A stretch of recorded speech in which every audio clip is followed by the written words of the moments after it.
Your Honor, I haven't eaten lunch in 4 months. The words hang in the air like smoke.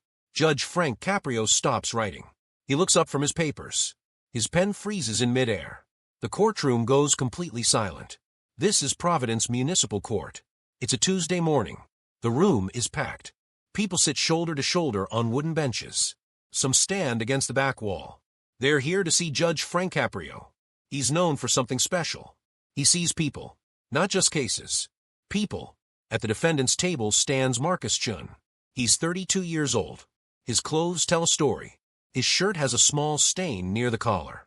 His pants are pressed but worn at the knees. His shoes are old, the kind you glue back together because you can't afford new ones. His hands shake slightly. Dark circles sit under his eyes like bruises. His shoulders slump forward. He looks like he carries the weight of the world. Case number 2026, TR 84392, the bailiff calls out. His voice echoes off the walls. Marcus Chun versus the City of Providence. Multiple parking violations. Judge Caprio nods. He opens the file folder in front of him. Papers spread across his desk. Ticket after ticket. Red stamps mark each one. Unpaid. Unpaid. Unpaid. Mr. Chun, Judge Caprio says. His voice is gentle, like a grandfather talking to his grandson. I see you have 17 parking tickets here. The total fine is $5,000. Can you tell me what happened? Marcus swallows hard. His throat moves up and down. He grips the edge of the table. His knuckles turn white. Your Honor, he starts. His voice cracks. I work 3 jobs. I have 3 kids. My wife died 2 years ago. Cancer. I'm trying to keep everything together. I'm trying so hard. A woman in the second row wipes her eyes. She knows that kind of pain. She recognizes that kind of struggle. I understand, Judge Caprio says. He leans forward. His elbows rest on the bench. But help me understand the parking tickets. 17 is a lot. Marcus takes a deep breath. I work at the hospital. I'm a janitor there. Night shift. 7 p.m. to 3 a.m. Then I drive to the warehouse. I load trucks from 4 a.m. to noon. Then I go to the restaurant. I wash dishes from 1 p.m. to 6 p.m. Then back to the hospital. People in the courtroom do the math in their heads. That's almost 24 hours. When does he sleep? My kids are 8, 6, and 4, Marcus continues. His voice gets stronger, like he's defending something precious. I drop them at school. I pick them up. I make their meals. I help with homework. I read them stories. I put them to bed. Then I go to work. Where do the parking tickets come in? Judge Caprio asks. He's not angry. He's curious. He wants to understand. The hospital parking lot fills up, Marcus explains. By the time I get there, it's full. The street parking has meters. 2 hours maximum. But I work 8 hours. I can't move my car. I'm cleaning rooms. I'm mopping floors. I'm working. So I get tickets. Every night. Sometimes 2. The judge nods slowly. And you can't pay the meters. Marcus looks down. Shame colors his cheeks red. The meters cost $4 for 2 hours. If I park for my whole shift, that's $16 a night. Times 5 nights a week. That's $80 a week. $320 a month. Your Honor, that's groceries. That's my kids' lunch money. That's their school supplies. The courtroom is so quiet you can hear people breathing. The air conditioner hums in the corner. Someone's stomach growls. So you chose to risk the tickets, Judge Caprio says. It's not a question. It's understanding. I thought I could pay them later, Marcus admits. I thought I'd catch up. But they kept coming. And the fines got bigger. Late fees. Processing fees. Court fees. It grew and grew. Like a monster I couldn't stop. Judge Caprio looks at the papers again. He runs his finger down the list. I see most of these are from the same location. Hospital employee lot overflow area. Yes, sir. And you tried to appeal these. I filled out the forms, Marcus says. I submitted them.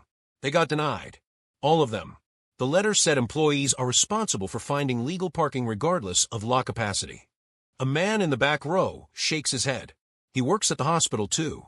He knows this struggle. Mr. Chun, Judge Caprio says. He takes off his glasses. He cleans them with a cloth from his pocket. You said something earlier that caught my attention. You said you haven't eaten lunch in 4 months. What did you mean? Marcus hesitates. This is the part he doesn't want to share. This is the shame he carries. I pack lunches for my kids every morning, he says quietly.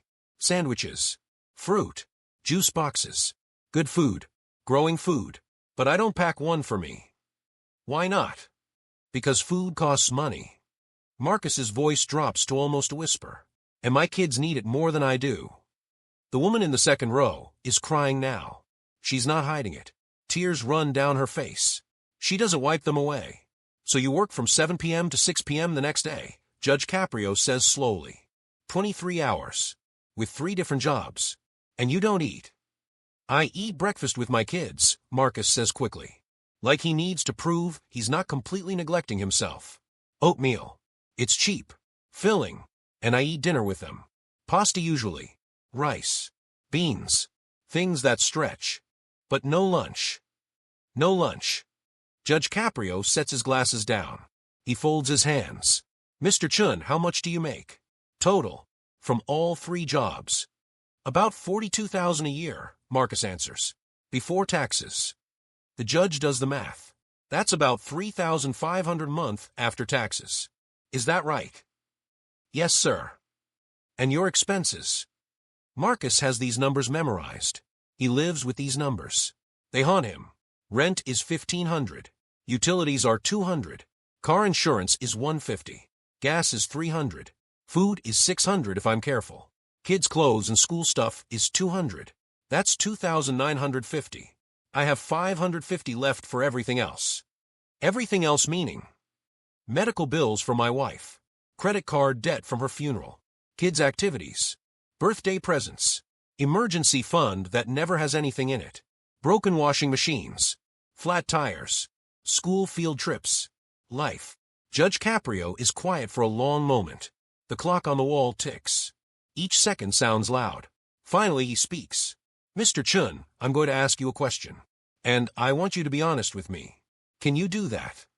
Yes, sir. When was the last time you did something for yourself? Not for your kids. Not for work. For you. Marcus opens his mouth. Then closes it. He thinks. The seconds stretch into minutes. People wait. Finally he speaks. I don't remember. 3 words. They hit like a hammer. People shift in their seats. The bailiff looks away. Even the court clerk stops typing. You don't remember, Judge Caprio repeats. No, sir. Everything I do is for my kids. Every dollar. Every minute. Every breath. They lost their mother. I can't let them lose anything else. But you're losing yourself, the judge says softly. Marcus's shoulders start to shake. He's not crying. Not yet. But he's close. Very close. I have to hold it together, he says. His voice is desperate now. Pleading. If I fall apart, what happens to them? Who takes care of them? Who makes sure they eat? Who helps with their homework? Who tells them they're loved?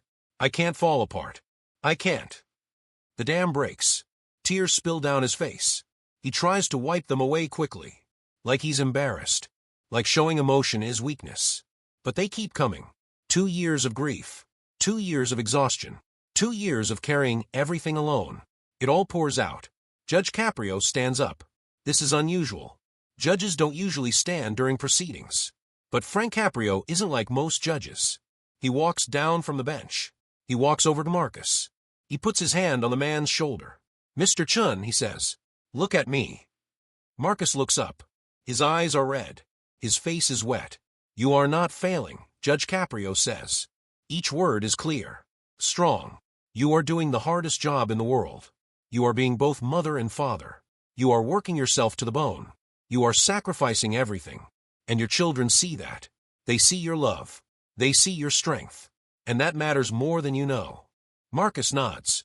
He can't speak. His throat is too tight. Judge Caprio walks back to the bench. He sits down. He looks at the papers in front of him. Then he looks at the parking enforcement officer sitting in the corner. Officer Rodriguez, he says, you issued most of these tickets. Is that correct?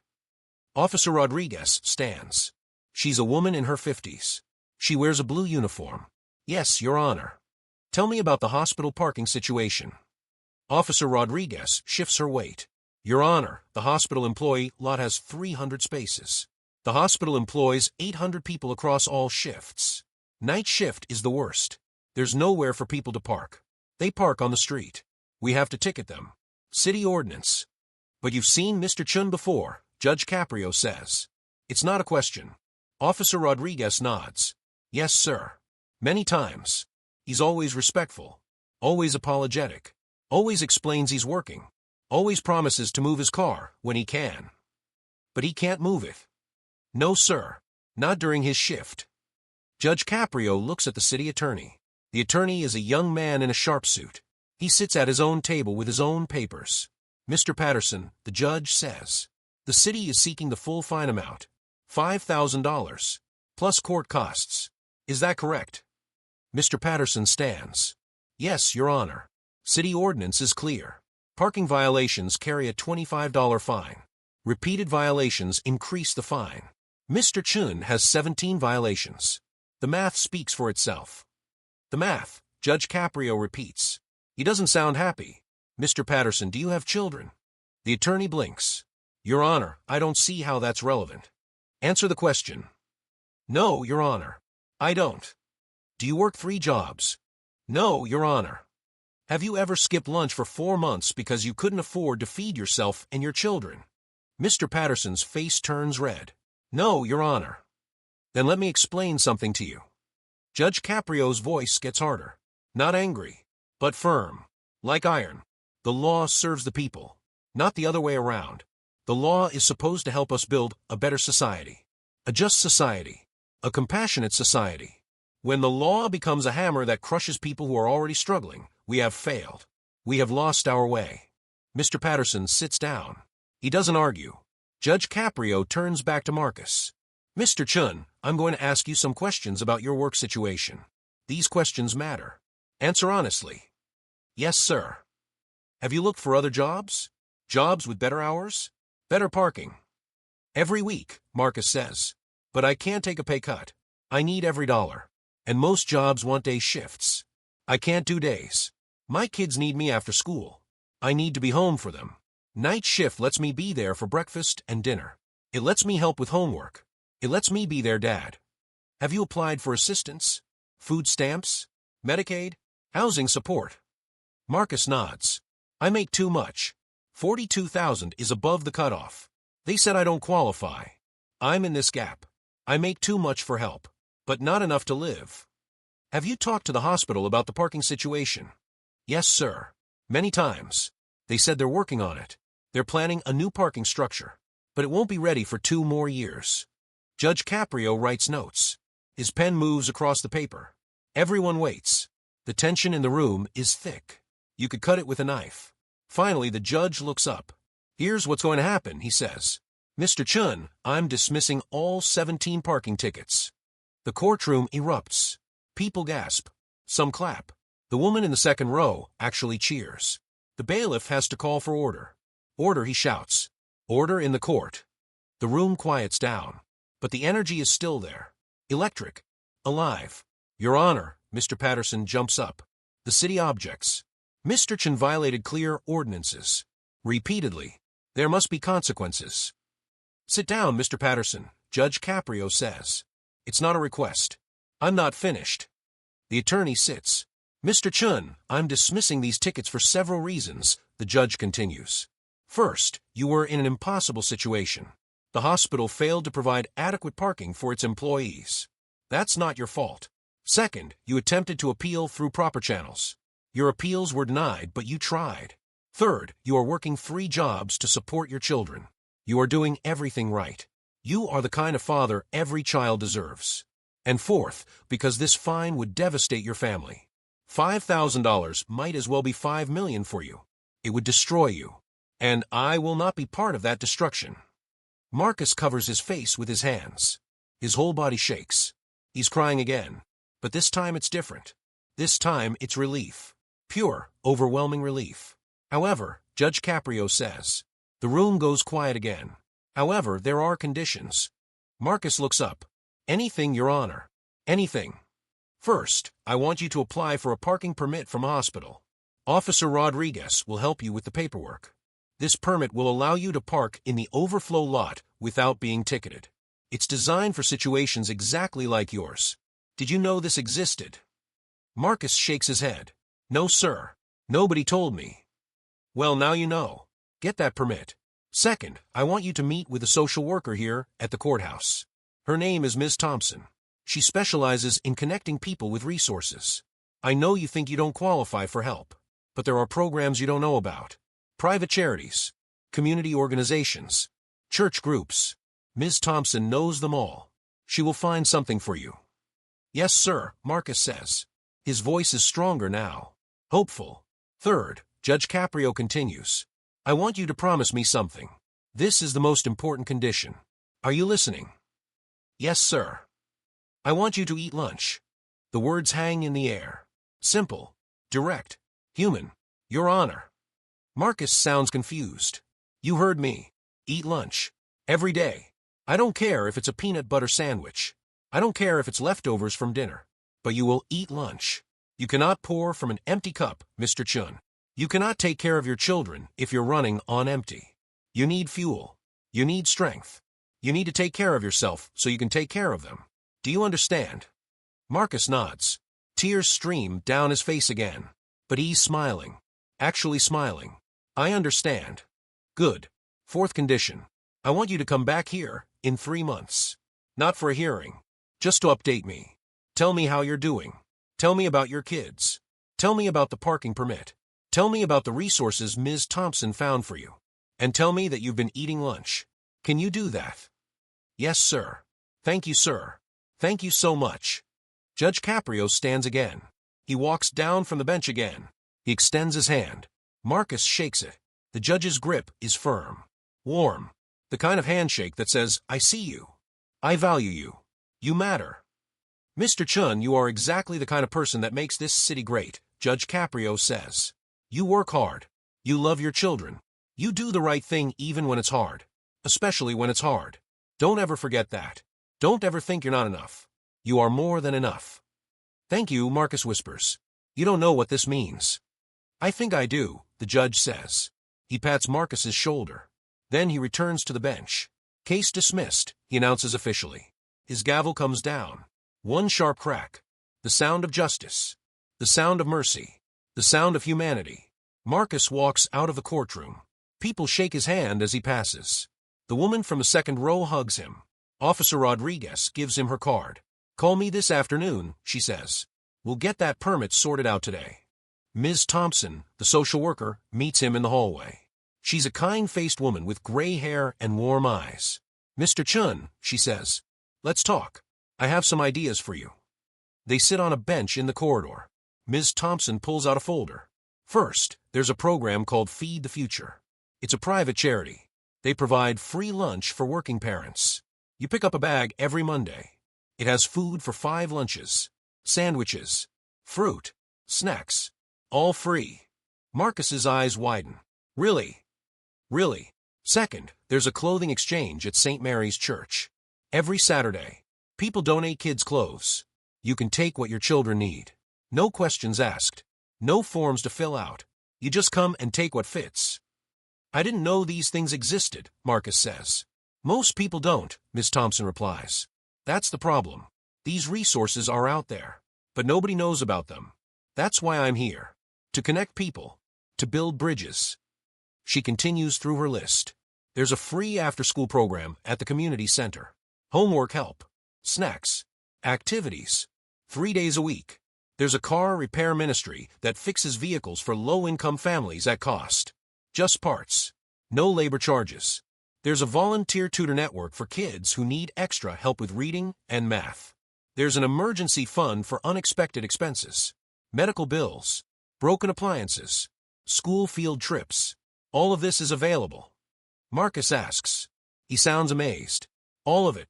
And more. Mr. Chun, you've been carrying this weight alone. But you don't have to. There's a whole community ready to help. You just have to let them. Marcus takes the folder. It's thick with information. Phone numbers. Addresses. Contact names. Thank you, he says. I'll call all of these. Good. And Mr. Chun? Ms. Thompson smiles. Judge Caprio meant what he said. Eat lunch. Promise me. I promise. 3 months later, Marcus Chun walks back into Providence Municipal Court. But this time is different. Everything is different.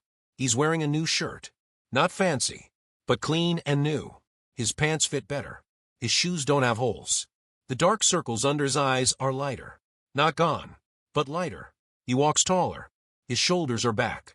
There's something in his eyes that wasn't there before. Hope. The courtroom is packed again. Judge Caprio sits at the bench. He's hearing other cases. But when Marcus walks in, the judge looks up. His face breaks into a wide smile. "Mr. Chun," he calls out. "Come on up." Marcus approaches the bench. This time he's not shaking. This time he's not afraid. "How are you?" Judge Caprio asks. "I'm good, Your Honor. Really good." "Tell me everything." Marcus takes a breath. "Officer Rodriguez, help me get the parking permit. It took 1 day. 1 day. I haven't gotten a single ticket since.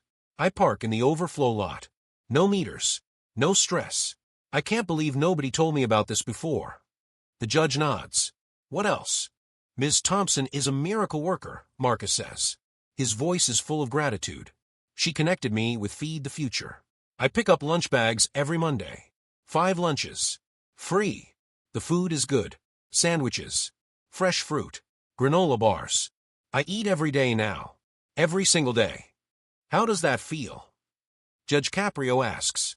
"It feels like I can breathe," Marcus says simply. "I didn't realize how tired I was. How hungry I was. Now I have energy. I can focus. I can work better. I can be better for my kids." "Tell me about your kids." Marcus's whole face lights up. They're enrolled in the after-school program at the community center. 3 days a week. They get homework help. They get snacks. They get to play with other kids. And I don't have to worry about rushing home between jobs. They're safe. They're learning. They're happy.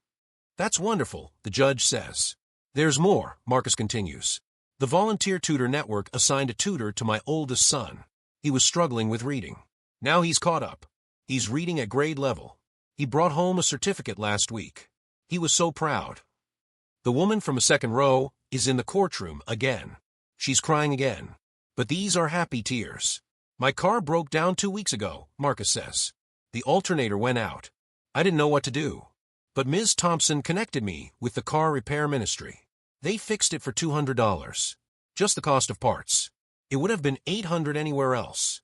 They saved me." Judge Caprio leans forward. "Mr. Chun, have you been eating lunch?" Marcus laughs. Actually laughs. The sound is bright and clear. "Every day, Your Honor. I promised. I keep my promises." "I can see that. You look different. Healthier. Stronger." "I feel different," Marcus admits. "For 2 years I was drowning. I was going under. I didn't know how to ask for help. I didn't even know help existed. You threw me a lifeline. You and Ms. Thompson and Officer Rodriguez and all these people I never knew. You saved me." "You saved yourself," Judge Caprio corrects gently. "You were already doing the hard work. Working 3 jobs. Raising 3 kids. Sacrificing everything. We just helped you carry the load. That's what community is supposed to do. Share the burden. Lift each other up." "Well, I'm grateful," Marcus says. "More grateful than I can say." "How are your kids handling things? Losing their mother. All the changes." Marcus's smile fades a little. "It's hard," he admits. "Some days are harder than others. My youngest still cries for her mama. My middle child has nightmares sometimes. My oldest tries to be strong for everyone. But we're getting through it. Together. And the after-school program connected us with a free grief counseling group. We go every Thursday. All 4 of us. We sit in a circle with other families who lost someone. We talk. We cry. We remember. It helps." "That's good," the judge says. "Grief is not something you get over. It's something you learn to carry. And it's lighter when others help you carry it." "That's exactly what the counselor said," Marcus replies. Judge Caprio looks at the papers on his desk. Then he looks back at Marcus. "I have to tell you something. After your case, I contacted the hospital administration. I told them about your situation, about the parking problem, about how many employees are struggling with the same issue." "What did they say?" Marcus asks. "They're accelerating the parking structure project. It was scheduled for completion in 2 years. Now they're pushing to finish it in 1 year. And in the meantime, they're working with the city to designate more street parking for hospital employees during night shift hours, with meters turned off." Marcus's jaw drops. "Because of me." "Because of you," Judge Caprio confirms. Your case opened their eyes. You weren't the only one suffering. You were just the one who spoke up. Well, you were forced to speak up. But still, your voice mattered. You changed things. I don't know what to say. You don't have to say anything. Just keep being the amazing father you are. Keep taking care of yourself so you can take care of your kids. Keep accepting help when it's offered. And keep moving forward. Marcus nods. He's crying now. But they're good tears. Healing tears. Your Honor, he says. Can I ask you something? Of course. Why did you help me? You could have just processed the fine. Told me to pay or face consequences. That's what I expected. Why did you care? Judge Caprio is quiet for a moment. He takes off his glasses. He cleans them again. It's a habit when he's thinking deeply. Mr. Chun, he finally says, I'm going to tell you a story. When I was a young man, my father worked 2 jobs. He was a tailor during the day. He played music at weddings and parties at night. My mother cleaned houses. We didn't have much money, but we had love. We had family. We had dignity. Marcus listens carefully. So does everyone else in the courtroom.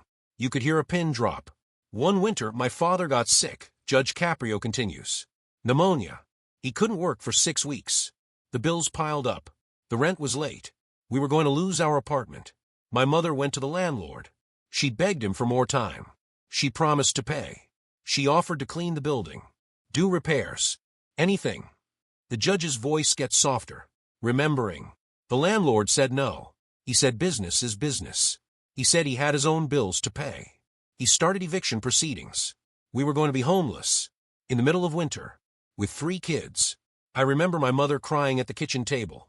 I was 10 years old. I felt so helpless. What happened? Marcus asks. A judge saved us, Judge Caprio says. Judge Samuel Morrison. My mother went to court to fight the eviction. She brought my father's medical papers. She brought pay stubs showing we'd never been late before. She brought letters from my father's employers saying his job was waiting when he recovered. And Judge Morrison listened. Really listened. He dismissed the eviction. He gave us 6 months to catch up. No penalties. No fees. Just 6 months. Did you catch up? We did. My father recovered. He went back to work. We paid every penny. And we stayed in that apartment for 10 more years. But that's not the point. The point is Judge Morrison saw us. He saw people. Not case numbers. Not files. People. Human beings trying their best in difficult circumstances. He had compassion. He had mercy. He used his power to help instead of hurt. Judge Caprio puts his glasses back on. When I became a judge, I made myself a promise. I would be like Judge Morrison. I would see people. I would listen. I would help when I could. Because I remember what it felt like to need help and receive it. I remember what it felt like to be drowning and have someone pull me up. Your case reminded me of my family story. So I helped. Because someone helped us. Marcus wipes his eyes. Thank you. Thank you for seeing me. Thank you for letting me, Judge Caprio replies. Now go. Live your life. Take care of those beautiful children. And maybe someday, when you're in a position to help someone else, you'll remember this moment. You'll pay it forward. That's how we build a better world. One act of kindness at a time. Marcus shakes the judge's hand again. Then he walks out of the courtroom. The woman from the second row is waiting in the hallway. So is Officer Rodriguez. So is Ms. Thompson. They all hug him. They all celebrate with him. You did it, Ms. Thompson says. You're thriving. We did it, Marcus corrects. All of us. Together. 6 months after that, something remarkable happens. Marcus Chun is at work. The night shift at the hospital. He's mopping the 3rd floor hallway. It's 2 a.m. The hospital is quiet. Most patients are sleeping. He sees a young woman sitting in the waiting room. She's crying. She's wearing scrubs. A hospital badge hangs around her neck. She's a nurse. But right now, she just looks lost. Marcus finishes mopping. He puts his equipment away. Then he walks over to her. Excuse me, he says gently. Are you okay? The woman looks up. Her eyes are red. Her mascara is smudged. I'm sorry, she says. I'm fine. Just a hard night. I understand hard nights, Marcus says. He sits down in the chair next to her. Not too close. Giving her space. I work here too. Janitorial staff. I've seen you around, the woman says. She tries to smile. You're always working. Day and night. 3 jobs, Marcus explains. Single dad. 3 kids. That sounds exhausting. It is, but it's worth it. They're worth it. He pauses. Do you want to talk about it? Whatever's bothering you. The woman hesitates. Then the words come pouring out. I got a parking ticket. Again. It's my 5th one this month. I can't afford them. The meters are so expensive. And I can't leave my shift to move my car. I'm a nurse. I'm taking care of patients. And now I have $800 in fines. I don't have that money. I'm drowning in student loans. I can barely pay my rent. I don't know what to do. Marcus smiles. A knowing smile. I know exactly what to do, he says. He reaches into his pocket. He pulls out a business card. Officer Rodriguez's card. The one she gave him a year ago. He's carried it ever since. Call this officer, Marcus says. Her name is Officer Rodriguez. Tell her Marcus Chun sent you. She'll help you apply for the hospital parking permit. It takes 1 day. You won't get tickets anymore. The woman takes the card. She looks confused. There's a parking permit? There is. Most people don't know about it. I didn't know about it either. But it exists. And it will save you. Really? Really? And call this number too. He pulls out his phone. He reads off Miss Thompson's number. This is a social worker at the courthouse. Her name is Miss Thompson. She connects people with resources. Help you didn't know existed. She's amazing. The woman writes down the number. Why are you helping me? She asks. Because someone helped me, Marcus says simply. A judge named Frank Caprio. He saved my life. He taught me something important. We're all in this together. We're all struggling. We're all trying our best. And when we help each other, we all rise. The woman starts crying again. But these are different tears.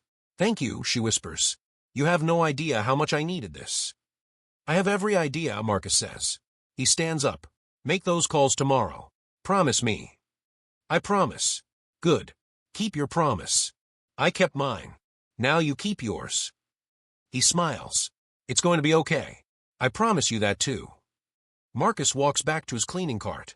He continues his shift, but he feels something warm in his chest. Something bright. This is what Judge Caprio meant. Pay it forward. Share the blessing. Help the next person. The cycle continues.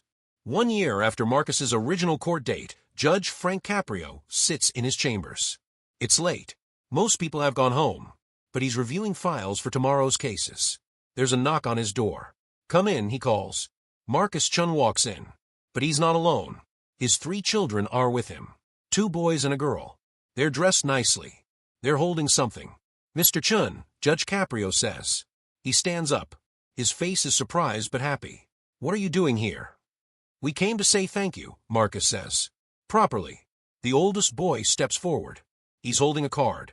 It's handmade. Construction paper and markers. We made this for you, he says. His voice is shy but proud. Judge Caprio takes the card. He opens it. Inside there are 3 drawings. 3 stick figures representing the kids. And 1 big stick figure representing their dad. They're all holding hands. Above them, written in crayon, are the words, "Thank you for saving our family." The judge's eyes get wet. He blinks rapidly. This is beautiful, he says. His voice is thick with emotion. Thank you. My dad told us what you did, the girl says. She's the youngest. 6 years old now. He said you were nice to him when other people weren't. Your dad is a special man, Judge Caprio tells her. He works very hard for you. Do you know that? All 3 kids nod. He makes us breakfast every day, the middle boy says. And he helps with our homework. And he reads us stories. And he tucks us in, even when he's tired. That's because he loves you very much, the judge says. We love him too, the girl says. More than anything. Marcus puts his hand on his children's shoulders. Your Honor, I wanted my kids to meet you. To see you. To understand that there are good people in the world. People who help. People who care. I want them to grow up knowing that kindness matters. That compassion matters. That one person can make a difference. Judge Caprio comes around his desk. He kneels down so he's eye level with the children. You have an incredible father, he tells them. When he came to my court, he was struggling. But he never gave up. He kept fighting. He kept trying. He kept loving you. That's the most important thing a parent can do. Love their children, no matter what. Are you going to help other people like you helped my dad? The oldest boy asks. Every day, Judge Caprio promises. Every single day. Good, the boy says. Because everyone deserves help sometimes. You're absolutely right, the judge agrees. Everyone deserves help. And everyone deserves dignity. And everyone deserves compassion. Those are the things that make us human. Marcus shakes Judge Caprio's hand one more time. We won't take any more of your time, he says. We just wanted you to know. You changed our lives. We think about you every day. We're grateful every day. Stay in touch, Judge Caprio says. Let me know how things go. How the kids do in school. How your jobs are. All of it. I care about you. All of you. We will, Marcus promises. The family walks out. Judge Caprio watches them go. He looks at the handmade card in his hands. The stick figures holding hands. The crayon letters. He pins it to the bulletin board behind his desk, right where he can see it every day. A reminder of why he does what he does. A reminder that justice is more than rules and fines. Justice is seeing people, really seeing them, and helping when you can. The next morning, Providence Municipal Court opens its doors. People file in. They sit on the wooden benches. They wait for their cases to be called. Some are nervous. Some are angry. Some are scared. Judge Frank Caprio takes his seat at the bench. He looks out at all the faces. Each one is a story. Each one is a life. Each one matters. Good morning, he says. His voice is warm, welcoming. Let's begin. The bailiff calls the first case. A young woman approaches the bench. She's wearing scrubs. A hospital badge hangs around her neck. She looks nervous. Case number 2026, TR 95447, the bailiff announces. Sarah Martinez versus the City of Providence. Parking violations. Judge Caprio opens her file. He sees multiple tickets, all from the same location, the hospital. He looks up at her. Ms. Martinez, he says, I see you work at the hospital. As a nurse. Is that correct? Yes, Your Honor, she says. Her voice shakes a little. Tell me about these parking tickets. And she does. The same story. The same struggle. The same impossible situation. No parking. Expensive meters. Can't leave her shift. Tickets piling up. Drowning in fines. Judge Caprio listens. He nods.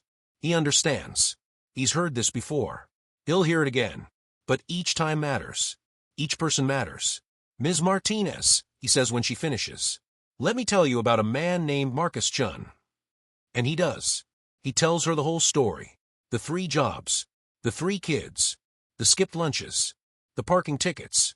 The parking permit nobody knew about. The resources nobody talked about. The community that rallied. The life that changed. You're not alone, Judge Caprio tells her. There's help available. There are people who care. And I'm going to connect you with them. Just like I did for Mr. Chun. Just like I'll do for the next person. And the person after that. Because that's what we do. We help each other. Sarah Martinez starts crying. Relief floods her face. Thank you, she says. Thank you so much. Don't thank me, Judge Caprio says. Thank the people who are going to help you. Thank Marcus Chun for sharing his story so others could learn from it. Thank Officer Rodriguez and Ms. Thompson for doing this work every day. Thank the community for building these resources. And then pay it forward. When you're in a position to help someone else, do it. That's how we change things. One person at a time. The courtroom is quiet. People are listening. Really listening. They're learning. They're understanding. This isn't just a court. This is a classroom. This is a church. This is a place where humanity happens. Judge Caprio looks at the faces in the gallery. Let me tell you all something, he says. His voice carries through the room. Life is hard. For everyone. Some people are struggling more than others. Some people are barely holding on. And when they come before me, I have a choice. I can make their life harder. Or I can make it easier. I can add to their burden. Or I can help lift it. He pauses. Everyone waits. I choose to help, he continues. Every time I can. Because I believe in people. I believe in second chances. I believe in compassion. I believe that we rise by lifting others. And I believe that every person who walks through that door deserves to be seen. Not as a case number. Not as a fine to collect. But as a human being with hopes and dreams and struggles and worth. The woman from the second row is crying again. She comes to court almost every day now. She comes to see this. To witness this. To remember that goodness exists. Money can buy many things, Judge Caprio says. His voice is strong, clear, true, but it cannot buy back time. It cannot undo harm. It cannot purchase respect. And in my courtroom, it definitely cannot buy justice. Because justice is equal. Justice is blind. Justice sees everyone the same. The rich and the poor. The powerful and the powerless. Everyone deserves justice. Everyone deserves dignity. Everyone deserves compassion. He brings his gavel down. One clear note. It rings through the courtroom like a bell. That's what I believe, he says. And that's how I'll always rule. The room erupts in applause. People stand. They clap. They cheer. This is why they come. This is why they believe. This is why Judge Frank Caprio's courtroom is different from every other courtroom in America. Because here, people matter more than procedures. Hearts matter more than rules. And humanity matters most of all. Sarah Martinez walks out of the courtroom with Officer Rodriguez's card in her hand. She has Ms. Thompson's number in her phone. She has hope in her heart. She has tears on her face. But they're good tears. Grateful tears. Healing tears. In the hallway, she sees a man with 3 kids. They're waiting for someone. The man sees her face. He sees her tears. He walks over. Are you okay? Marcus Chun asks. And the cycle continues. Help given. Help received. Help passed forward. One person at a time. One act of kindness at a time. One moment of compassion at a time. This is how we change the world. Not with big gestures. Not with grand speeches. Not with policy changes that take years to implement. But with small acts of human kindness. With seeing each other. With listening. With caring. With helping when we can. With being the person someone else needs in their darkest moment. Marcus Chun helped a struggling nurse. Judge Frank Caprio helped a struggling father. Officer Rodriguez helped navigate a broken system. Ms. Thompson connected people to resources. The community provided support. The church gave clothes. The charity gave food. The volunteers gave time. Everyone gave something. And together they changed lives. That's the lesson. That's the truth. That's what matters. We're all in this together. Every single one of us. And when one of us falls, the rest of us should reach down and pull them back up. Not because we have to, but because we can. Because it's right. Because it's human. Because at the end of the day, we're measured not by what we take, but by what we give. Not by what we hoard, but by what we share. Not by how high we climb alone, but by how many people we bring with us. Judge Frank Caprio knows this. Marcus Chun learned this. And now thousands of people who heard this story know it too. Money can buy many things, but it cannot buy back time. It cannot undo harm. It cannot purchase respect. And in Judge Frank Caprio's courtroom, it definitely cannot buy justice. Because justice belongs to everyone. Rich or poor. Powerful or powerless. Struggling or thriving. Justice belongs to the single dad working 3 jobs. To the nurse drowning in parking tickets. To the janitor who skipped lunch for 4 months. To the children who lost their mother. To every person who walks through those courtroom doors hoping to be seen, to be heard, to be treated with dignity. That's justice. That's mercy. That's humanity. And that's what makes Judge Frank Caprio's courtroom different. That's what makes his story worth telling. That's what makes this moment matter.